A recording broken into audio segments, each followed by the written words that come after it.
suite. Le dossier du jour. Isabelle Rupin. À ceux qui partagent la passion de l'histoire et particulièrement de l'histoire de la Mayenne, mais pas que, cette invitation des étudiants de l'UCO Laval est faite pour vous. Et vous êtes tous en troisième année de licence d'histoire à l'UCO et vous nous invitez donc dimanche prochain et vous êtes venus donc ensemble nous présenter cette traditionnelle et cette 9e édition de la fête de l'histoire. En tout premier, Lénie Royer-Pérussel, vous allez nous présenter une des premières conférences plutôt originales sur le thème de la guerre et la folie. Effectivement, durant les fêtes de l'histoire, il va y avoir notamment une conférence de l'historien Hervé Guillemin avec l'intitulé suivant « La guerre peut-elle rendre fou ?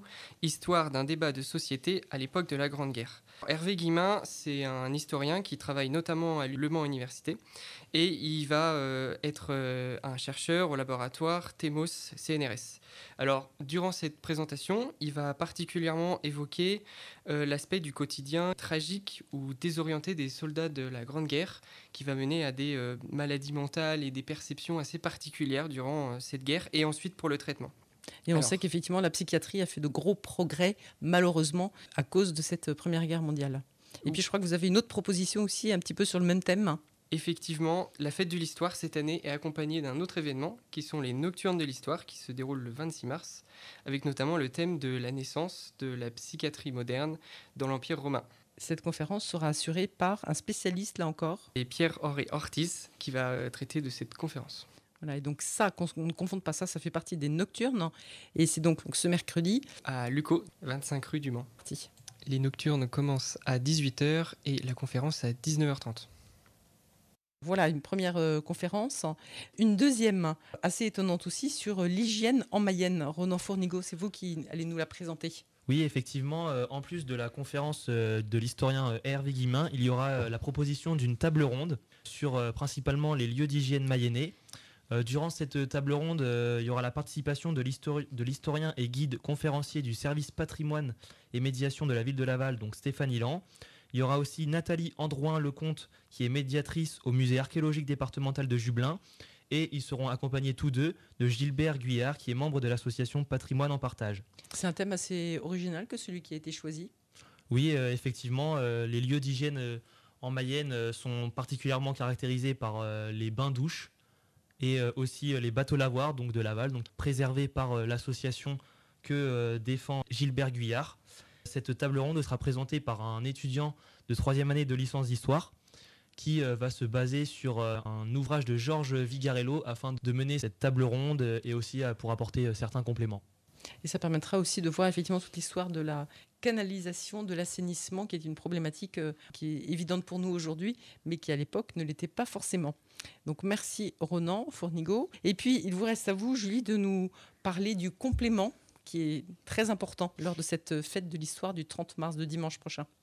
Alors oui, la fête de l'histoire se déroule de 13h30 à 19h. Il n'y a pas que des conférences. On va aussi vous proposer 3 ateliers. Donc un portant sur la généalogie, l'ADN au secours du généalogiste. Les généalogistes Jean-René Ladurée et David Audibert. Jean-René Ladurée, qui est le directeur de l'UCO, ça tombe plutôt bien. Oui, c'est ça. Ils vous proposeront de plonger dans le domaine de la science et de la généalogie au travers d'une démonstration participative pour le public. Un deuxième atelier portant là aussi sur la généalogie qui vous sera proposé mais personnalisé et proposé à des visiteurs novices ou expérimentés qui souhaitent en apprendre plus sur leurs racines. C'est un atelier ludique et intuitif et une occasion d'expérimenter un peu plus sur la recherche généalogique pour mieux se connaître. Un troisième atelier portant sur le patrimoine mayennais, nommé Fragments de monuments, saurez-vous reconnaître la Mayenne ? Il a été réalisé par les étudiants eux-mêmes. Ils l'animeront et il sera proposé aux visiteurs de se questionner et de se challenger sur la reconnaissance de différents monuments du patrimoine mayennais. Et le public pourra également s'essayer à la construction de ponts à petite échelle. On n'a pas oublié les enfants qui sont accueillis de 3 à 12 ans pour une traversée de la préhistoire au Moyen-Âge, où une activité leur est proposée ludique et récréative en faisant des épées, des boucliers et des couronnes, ainsi que l'esquisse d'armoiries personnalisées. Et une surprise les attend pour les plus courageux à la fin de cette animation. Il y aura d'autres animations en parallèle, Julie, je crois. Oui, 3 expositions vous seront proposées, donc une s'appelant Mémoire d'eau, une sur les bains-douches de Laval, une sur la folle histoire et sans oublier le traditionnel forum avec la présence d'une vingtaine d'associations intéressées et engagées pour l'histoire de notre département.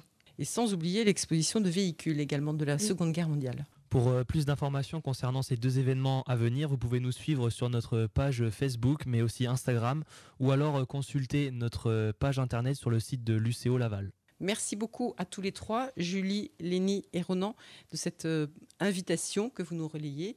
Et merci à tous vos camarades de licence d'histoire de l'UCO de cette invitation, donc le 30 mars. On va faire une petite plongée dans cette fête historique, sans oublier le 26, les Nocturnes de l'histoire. Merci beaucoup. Merci.